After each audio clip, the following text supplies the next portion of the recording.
एस्ट्रोलिनिएज channel में आपका स्वागत है। आज हम बात करेंगे एक हीरोइन की जो मुंबई में जो मूवीज़ बनती हैं उनमें एक हीरोइन है कैटरीना कैफ। हालांकि अब ये हैं शादी करके अपना घर बसा चुकी हैं एक ऐसे हीरो के साथ जो इनसे कम 4 से 5 साल छोटे हैं। तो इस कुंडली में हम ये देखने की कोशिश करेंगे ये हीरोइन क्यों है और कैसे सफल हुई। दूसरा, इन्होंने शादी जो की है वो अपने से 4 साल छोटे व्यक्ति से की है। तो ऐसे भी क्या इस कुंडली में कोई योग है? आप देख रहे हैं ये धनु लग्न की कुंडली है। लग्न में ही गुरु विराजमान है। कुछ लोगों का सवाल रहता है कि ये क्या कुंडली सही है। तो जो विदेश में जन्मे हैं उनकी कुंडली यूजुअली सही होती है, क्योंकि वहाँ जो भी होता है उनकी डेट ऑफ बर्थ के जो हॉस्पिटल से दी जाती है उसी से सब कुछ चलता है। इंडिया में घालमेल होता रहता है लेकिन बाहर ऐसा नहीं होता। तो इन कुंडलियों पर विश्वास किया जा सकता है। जैसे कि इनकी धनु लग्न की कुंडली है, लग्न में ही गुरु विराजमान है। ये हंस योग है और ये एक बहुत अच्छा योग है, क्योंकि यहाँ पर इनके सुखेश जो सुख भाव के स्वामी है वो भी गुरु ही बन जाएंगे। तो इनका पुराना कोई अतीत जबरदस्त नहीं है और इन्होंने अपनी एक्टिंग, अपनी काबिलियत के बल पे ही इन्होंने सुख समृद्धि हासिल की है। दूसरा, आप इस कुंडली में एक्टिंग के लिए आप क्या देखेंगे? कर्म भाव और कर्म भाव से जुड़ा हुआ शुक्र। तो आप देख सकते हैं कर्क राशि में अष्टम भाव में बुध और शुक्र विराजमान है।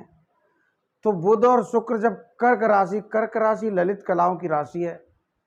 बुध और शुक्र, बुध तो इनका कर्म हो गया, साथ में शुक्र भी हैं। तो फिर ये योग जो होता है वो आर्टिस्ट का एक अच्छा योग होता है।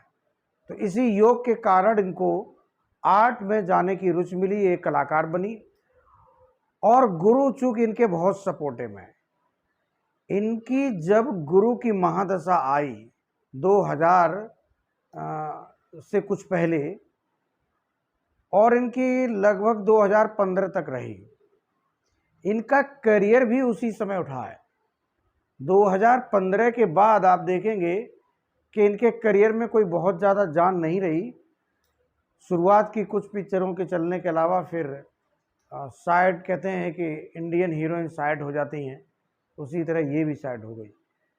तो एक गुरु ने ही इनकी ज़िंदगी को बहुत ज़बरदस्त बनाया और एक बहुत अच्छा नाम भी दिया। इसके लिए आप देख सकते हैं इनकी नवमांश कुंडली। नवमांश कुंडली में आप देखें तो इनके शुक्र फिर बुध की राशि में ही है, लाभ में है, और बुध इनके तृतीय भाव में है। तो बुध वहाँ पर मकर राशि में है, शनि यहाँ स्वराशि भी हो रहे हैं। और सबसे अच्छी बात जो है वो है गुरु की। गुरु यहाँ पर जाके अपनी उच्च राशि में, यानी गुरु इनकी कुंडली में केवल एक ग्रह बहुत मजबूत स्थिति में था, इससे मजबूत होगा भी क्या। तो केवल कहते हैं कि एक ग्रह भी अगर आपकी कुंडली में पूरी तरह बहुत मजबूत स्थिति में हो, यानी कि पाप प्रभाव कम से कम हो, तो फिर ऐसा मान लीजिए कि ऐसा व्यक्ति कैसे ही न कैसे ही सफल हो ही जाता है। हालांकि शनि की दृष्टि गुरु को रहेगी, हालांकि शनि लाभ में है, तो उतना इनको संघर्ष करना भी पड़ा। मतलब कुल मिला के बिना संघर्ष के भी गुरु ने नहीं दिया। तो आप इस कुंडली से ये सीख सकते हैं कि आपका एक ग्रह भी अच्छा हो तो आपको बहुत लाभ देता है। इसमें जैसे गुरु अच्छे वैसे शनि भी बहुत अच्छे हैं। शनि अगर लग्न कुंडली में देखोगे तो उच्च हैं, और जब नवमांश में देखते हैं तो शनि स्वराश हैं। वहाँ गुरु स्वराश थे, नवमांश में गुरु उच्च हैं। तो ये दो ग्रह जो हैं इनकी कुंडली में काफ़ी ज़्यादा मजबूत हैं। लेकिन हम गुरु को ही मानेंगे, क्योंकि गुरु अगर बहुत अच्छा हो तब भी बहुत कुछ होता है, और शनि हो जाए तो फिर तो क्या कहना है। फिर ऐसे लोगों पर बहुत सारी ज़मीन भी होती है। तो आप लोग चैनल को लाइक करें, सब्सक्राइब करें। धन्यवाद।